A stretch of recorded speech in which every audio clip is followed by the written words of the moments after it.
Hi friends, this is Chris. Welcome back to the channel, and this is your daily news fix. So today we'll be talking about an interview given by Charlie Munger, talking about jobs and real estate. So always happy to have you come back, and let's just jump right in. So first, Charlie Munger gives interviews from time to time. He often says the same kinds of things, but if you've never heard the stuff, or even if you have, it's always good to hear it again. It's interesting because I looked him up, and he was born January 1st, 1924. So that means on January 1st, 2024, he will be 100 years old, which is crazy. And just to share with you guys, I'm pushing 50. So when I look at Charlie Munger, I'm thinking, I want to be 100 too. And my wife and I, we always talk about this. Every now and then you'll meet older people who their, mind is all still there. They look perfectly healthy and essentially are still going, right? Like they're a young 50 essentially. And I personally think that these are the people that you want to listen to. I know that on social media it's cool and hip to listen to the dude like Andrew Tate, but those kind of people burn out by the time they're 35, 40, and you'll see it. And essentially, I'm just sharing with you guys. I've seen it through my sort of how can I say lifespan, to where life choices kind of add up over time. And like I'm saying, you reach to 100, that's something, and to have all your mental capacity there is something to really admire. So some of the advices that he gave was, and the same kind of advice he always gives, is if you're dealing with money or investing, you have a couple different options. One would be, try to jump over the 7-foot fence. Another would be try to jump over the 1-foot fence. So which jump do you think would be easier? And it's obviously the 1-foot fence is going to be the easier jump. However, even though it sounds like common sense, it's not necessarily what everyone does, right? The rage these days with kids is like, I'm going to get, doggy coin, bunny coin, alligator coin, cat coin, whatever coin is out there, and think that it's going to make me rich. But the idea of the 7-foot fence is, in order for that to, actually work, for that new fangled trend to actually be profitable, a lot of things have to go right? Opposed to Munger and Warren Buffett's basic philosophy is take the sure thing, take the layup, because essentially if you're like correct a high percentage of the time and you keep making layup after layup after layups, sooner or later those points start to add up. Whereas if you keep trying to jump over the 7-foot fence and you never make it, and you just keep losing and losing and losing because you have a very low probability. And yes, every now and then you get someone who gets lucky and gets over that 7-foot fence, but again, their philosophy is take the sure thing. Moreover, they had this really funny quote. It was essentially comparing, money investing to poker, and the basic gist of it is that quit while you're ahead. And it's just, again, it sounds so obvious to people. Oh, Chris, that's just common sense. The thing is, even if it is, a lot of people still don't follow it, right? How many times have you been at that casino table far too long? How many times have you been in that relationship far too long? How many times have you been doing something that you should have quit while you're ahead, and you look back and you kick yourself for not quitting while you're ahead? It is hard to do because it may not necessarily be so obvious, because you think the world is always going to go a certain direction, and you can't see any other thing. Moreover, Munger does acknowledge that it's not easy talking about investing, talking about money, because they're always looking for the sure thing, the layup, and there's not that many. And so essentially they were saying like, hey, we only do 1 or 2 deals a year, and we see deal after deal after deal go by, but it just wasn't right for us. And that's essentially sort of like when you're looking for that 1-foot fence. It may not be every option out there is a 1-foot fence. Maybe everything looks like 7-foot fences, but if you're patient, and I think that's essentially what they're preaching here, you'll find the thing that works best for you. And the last thing that he gives, and advice that he gives, and I totally agree, if you want to improve your life, just read everything, read lots of things, right? It's a way to advance your knowledge. Moreover, I talk about this on this channel. I wrote a book recently called Positive Angle, and I give the same advice as Charlie Munger. Just read. So pick up a copy. I think you'll really like it. Actually, in the book, I talk a lot about jobs, the different ones I've quit, different ones I've been fired from, etc. And this is a great segue into a recent topic on the Wall Street Journal. It's actually funny. The headline is New Headache for Bosses. Employers aren't quitting. and we've actually talked about this before several times on the channel. The basic gist of it is that if a company is maybe not making the same profits that they were before, or maybe they never were making profits and they're just losing way more money, but in the past they were just so ambitious on or optimistic, I should say, on their future, they overhired, right? Or there are departments that have been streamlined where you just, don't need so many people, or you just phased out, projects completely. The basic thing is, though, is that the employer, from the employer's point of view, they're better off having you quit opposed to having to fire you and having to pay severance and have to deal with all that rigmarole. But these days, evidently, though, and you can see the chart right here, I already drew some arrows on it. The quits levels are going down.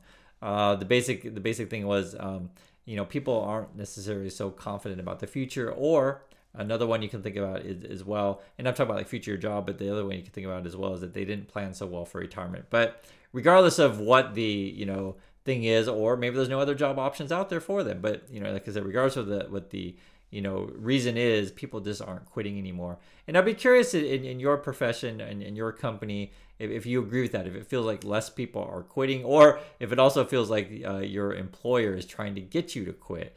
Some of the things that they can do is, and it's as simple as like give you more work but not pay you more. That is a very common thing, because you've read about it a lot in tech, to where essentially, in the past, like if you let go of someone, you'll just replace them with someone else, right? But these days, like you let go of someone, then that means you who are left the company are going to have to take on more responsibility. Moreover, which is also, when we talk about the market, this was last week, there was a jobs report that came out, and essentially job creation is going down, unemployment is going up. And this essentially is sort of, I guess you could call it good news, but I mean, you say good news for the Fed, meaning that their interest rate hikes are working, but it's not really great news if you've lost your job, right? These kind of things. So we'll keep an eye on these things. We do talk about jobs quite a bit because it certainly matters to this world that we live in. Moreover, I keep seeing articles about people that are demanding more pay raises. There was an interesting one if you're in the consulting world. So this would be like McKinsey, Boston Consulting Group, PwC, these kind of stuff. I'd be Price Waterhouse. The idea though is I think they're freezing wages for this year, which is interesting because in the past they struggled to get people. So essentially you're in bidding wars with tech or whatever companies, because people who demand high salaries, you're talking about maybe over 200,000, these kind of things are essentially sought after by several employers. However, as we're saying now, we're in a different era to where like, oh crap, we hired too many people over 200 or 300 or whatever, and now we got to figure out a way to get them to like exit quietly or exit loudly, however you want to say it. Just exit, just go please. And that's the issue that we're facing right now. So again, the Fed actually wants people to lose their jobs, and I understand that these are real people, and if you're watching this is a real job, and so that's why we talk about all this stuff together. And when you see the quits levels going down, that means people essentially feeling uncertain. Moreover, we saw an article, I want to say it was last week, there was some data that came out that like people were less apt to buy like a Harley Davidson these days because interest rates are high, or less apt to buy a new washing machine when they can just fix their old one. And so all of these things sort of feed into like potentially people are uncertain about the future. If you're confident about the future, right? If you're like, oh, I'm just going to go, get that 10-year loan on the car because I feel confident in that, and I'm fine paying, 20% or whatever. And actually, I'm exaggerating there. I think the average loan these days for auto loans is like more around the 9-ish, 10-ish, but it's still pretty high. I mean, when you're looking at mortgage rates, I think last time we checked was like around 7-8% kind of stuff. It is getting, more expensive to borrow money. I'm sure you guys know this. And I also want to mention apartments when we're talking about interest rates, etc., because as you guys know, real estate is heavily affected by how much it is to borrow money.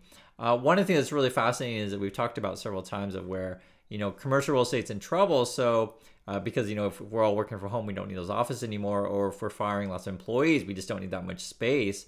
Possibly the discussion has been then, okay, we'll use this office space and convert it to apartments. Evidently, though, not that many places have actually done it. I was looking at the numbers here, and you can see the headline, turning empty offices into apartments is getting even harder. The number that they gave was really interesting. They were saying less than 1% of new apartments built in the last year is like done from office buildings, so just not that many. And moreover, there was something that didn't really make sense to me, and this is why I like having the smart community like you guys to help fill in the blanks. So they were saying that, I guess federal and local government, says right here, they're trying to like give incentives or boost is what the phrase that they use But they're talking about, it would also said to seek conversion of more government-owned properties into housing. And I was thinking, okay, what are they talking about? And so this is sort of why, are we talking about like turning old post offices into apartments, or, like, are we talking about maybe turning, I'm just saying theoretically, I guess, would Section 8 be considered government owned? I was just thinking Section 8 being like the projects type of housing. I think that's called Section 8. But the concept would be like, what government buildings would we be talking about? And this is how I read this. The other thing too is that they're saying, I guess the cities would be like a DC, New York, San Francisco. So, you would give tax incentives, etc. Or, make it easier to borrow money. Just right now, the cost of money is so high that people are a bit gun shy on doing these kind of things. Moreover, the article actually further went into when you do convert an office building into an apartment.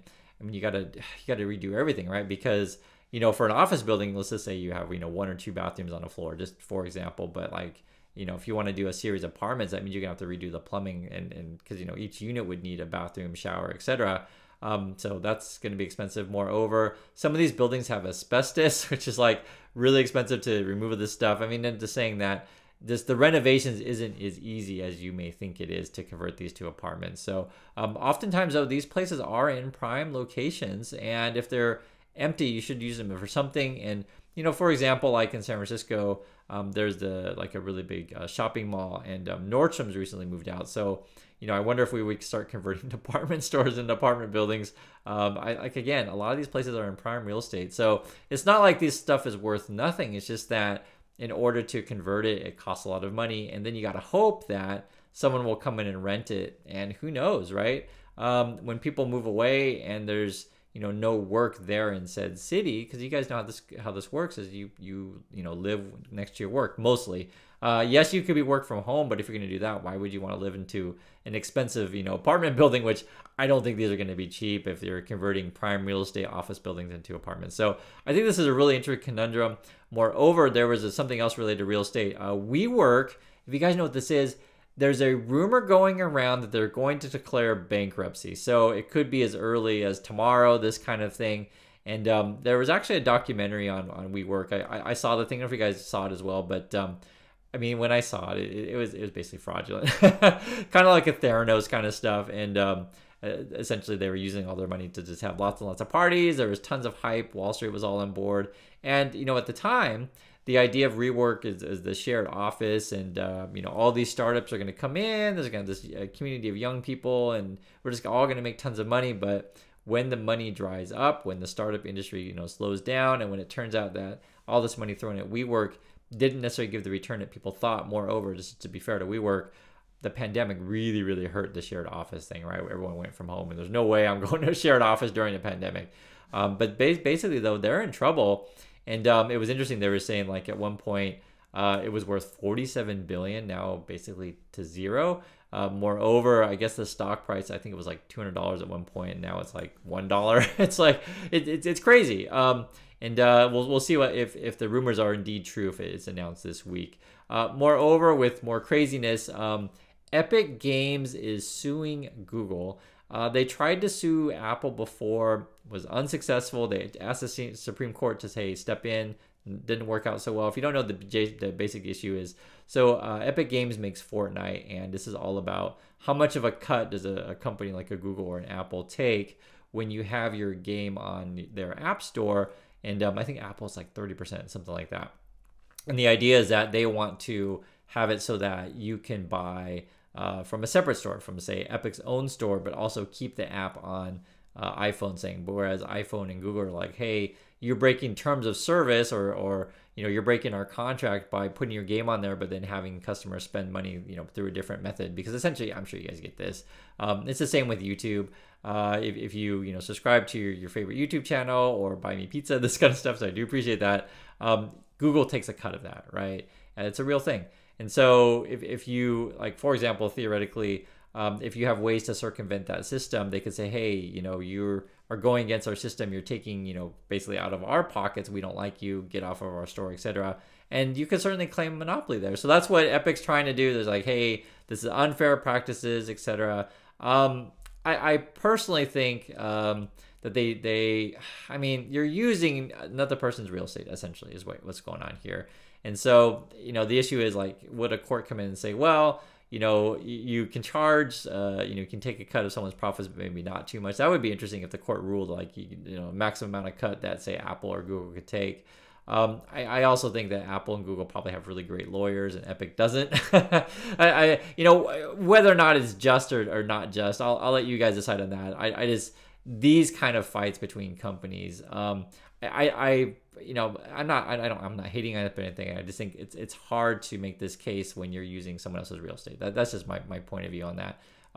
They may show some other things to where, and this is where Google could get in trouble, be it with their search, because they're also under possible investigation. Are they doing monopoly practices or antitrust stuff by like making the way the search engine works, or way companies trying to compete with them, or making the way the search results show up, right? Is there something bad going on there, or something heinous? We'll see. But yeah, Epic is suing as well. And I also want to mention, guys, and I know it's probably on your news all the time, and I want to mention it because I don't want to act like I'm ever ignoring it. I just don't necessarily talk about every video or make a full video on it, but and I'm making no jokes. Unfortunately, I'll just read the headline. UN says Gaza war must stop as reported death toll tops 10,000. So I know it's a somber segue from talking about business and stuff like that to this, but like I said, I just don't want to ever think I ever ignore this stuff. I see this stuff every day. And for me, I mean, that's the only thing you need to see is 10,000, and people have been killed in the war in Israel, and the UN Secretary General is saying this is a graveyard for children. So sorry to leave you on a somber note, but I just wanted to bring that up. It's been weighing on me, like, do I talk about it or not? But I just feel like it's the thing to talk about, and you have to mention it. So. It's hard, honestly, it's hard to do market videos and daily news every day without talking about the war. I try to give you guys other types of news because I know this is dominating the headlines, but I do want to mention it, so I do see it. So anyway, I do appreciate your time, and I hope that these daily things that we do every day are useful and helpful for you, and I enjoy having you as part of the community, and I want to hear your thoughts on these things, because kind of when we do this stuff together, we grow together as a community, learning new things every time. And be it WeWork, learning from Charlie Munger, be it opinions on the Epic game case, any of these kind of things. The world is a complicated place, and don't ever let anyone ever tell you different. You have a right to your opinion, and my job, hopefully, is just to give you an honest opinion myself, and also to tell you, hey, these are some facts, this is some opinions, I want to get yours also. So anyway, I do appreciate everyone's time, and I'll catch you next video.